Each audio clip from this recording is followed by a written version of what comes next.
आशीर्वाद यहाँ पर धरती के भगवान से। कुछ दिन आकर यहाँ रहो परिवार सहित आराम से। पिछले 2 दिनों से मैं आपके बीच में करुणा नियोग की चर्चा कर रहा हूँ।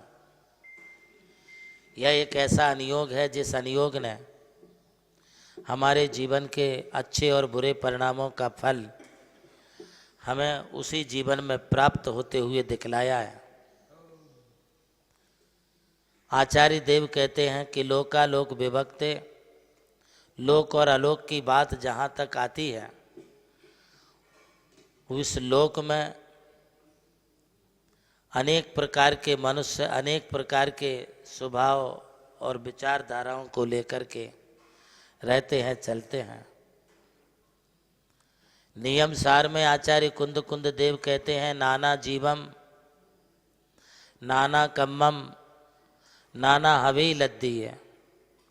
अनेक जीव हैं, उन अनेक जीवों के अनेक विचार हैं, उन अनेक जीवों के अनेक प्रकार के कर्म हैं और अनेक प्रकार की लब्धियां उनकी होती हैं। यह जीव इस लोक में भिन्न भिन्न प्रकार के परिणामों को करता हुआ संसार के इस चक्र भ्रमण में घूमता रहता है। युग परिवृतेश चतुर्गति नामचा, युग परिवृतेश युग परिवर्तन।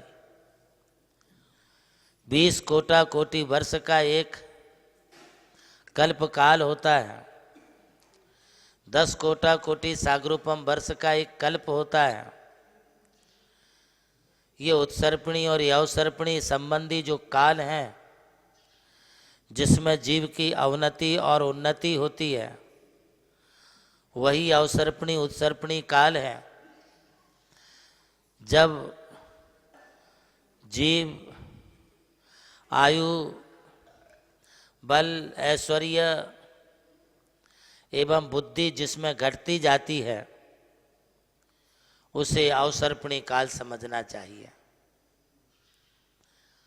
अभी यह नहीं समझना कि इस कली काल में आयु बल रिद्धि ऐश्वर्य बढ़ रही है, ऐसा नहीं है। ये सब कम कम हो रही है। लगता है अपने को कि ये कंप्यूटर युग आ गया है, लगता है कि ये मोबाइल की दुनिया है। आज सब कुछ अपने हाथ में है,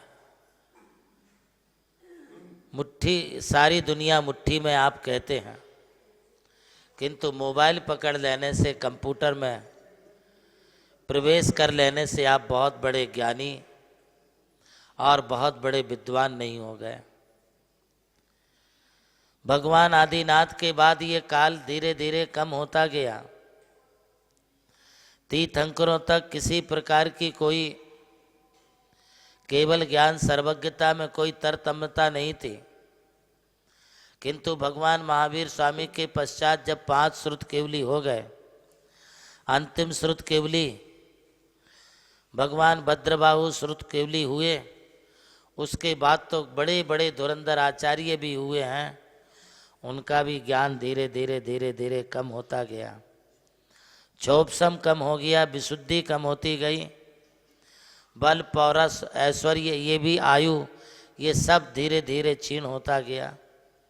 आज हम जिस काल में चल रहे हैं, ये भारत के विकास का नहीं, ये भारत के हिरास का समय है। कितने कोई कितनी भी ताकत लगा लें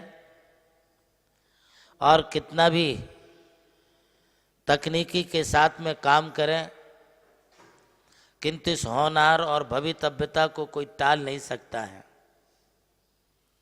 अभी हुई भीषण बरसात के कारण उत्तराखंड की भीषण घटनाएं और पंजाब में आई महाबाढ़ की घटनाएं, ये देश के लिए सबक सिखा रही हैं कि यह देश प्रगति की ओर नहीं, अवनति की ओर बढ़ रहा है। देश का विकास नहीं, अब देश के विनाश की शुरुआत हो चुकी है। इसलिए इसे कहते अवसर्पणी काल। इस अवसर्पणी काल में हमारी आयु बढ़ नहीं रही है, आयु धीरे धीरे कम होती जा रही है।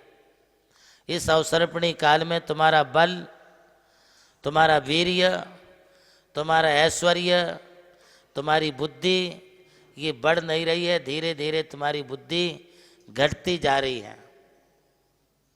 ये सब कुछ हिरास की ओर, विनाश की ओर जा रहा है।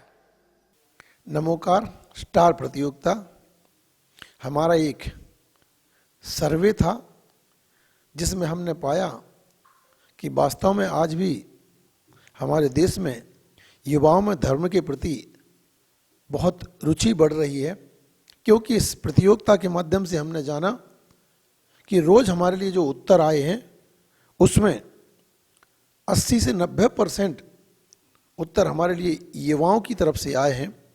और इससे पता चलता है कि आज भी युवा शक्ति हमारी धर्म को समझने का और जानने का भरपूर प्रयास कर रही है। और आपने ये जो रुचि दिखाई है, ऐसे ही आगे भी आपके लिए इसी प्रकार से हम नमोकार स्टार प्रतियोगिता के माध्यम से धर्म की बहुत सारी जानकारी उपलब्ध कराते रहेंगे और आप इसी प्रकार आगे भी भाग लेकर के इस प्रकार से अपने ज्ञान को वृद्धिंकित करते रहें। यही हम लोगों का जो उद्देश्य है कि जन जन तक, घर घर तक धर्म की भावनाएं पहुंचाने का परम पूज्य आचार्य श्री देवनंदी महाराज जी ने जो भरसक प्रयास किया है, ये जो उपक्रम किया है, ये आपके ज्ञान की वृद्धि हमेशा करता रहे।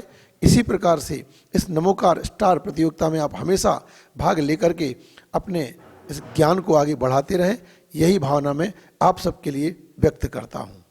प्रभु श्री राम की जन्मभूमि अयोध्या रही और मोक्ष भूमि मांगी तुंगी। इसी यात्रा में उनके चरणों की रथ से पावन हुई ये भूमि राम टेकड़ी, जहां अनादि निधन महामंत्र नमोकार को समर्पित दिव्य तीर्थ का निर्माण हुआ।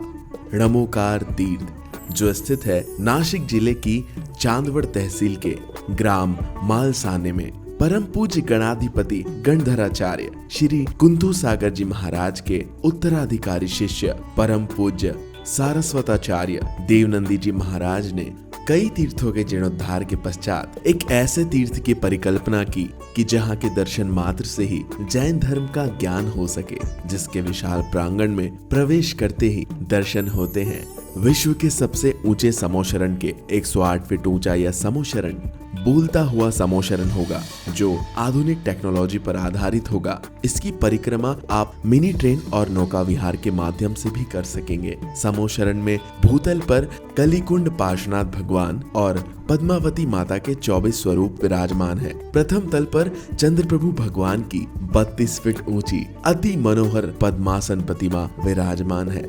विश्व के सबसे ऊंचे पंच परमेष्टि के 51 और 31 फीट की प्रतिमाएं भी यहाँ पर स्थित हैं। साथ ही जैनागम के महान गुरुओं को समर्पित अति सुंदर गुरु मंदिर है। ध्यान कक्ष, ग्रंथालय, संत भवन, 22,000 स्क्वायर फीट का विशाल पिलरलेस हॉल और 200 से अधिक कमरों की धर्मशाला, भोजनशाला, समाज जन हेतु कम खर्च में मांगलिक आयोजन के लिए मंगल कार्यालय और आगामी योजना में है जैन नॉलेज सिटी। और इस भूमि पर आकर आपको अनुभव होगा नमोकार केवल एक तीर्थ नहीं, एक दिव्य अनुभूति है। वो अनुभूति आपकी भी प्रतीक्षा में है। अरे लूट लो आशीर्वाद यहाँ पर धरती के भगवान से, कुछ दिन आकर यहाँ रहो परिवार सहित आराम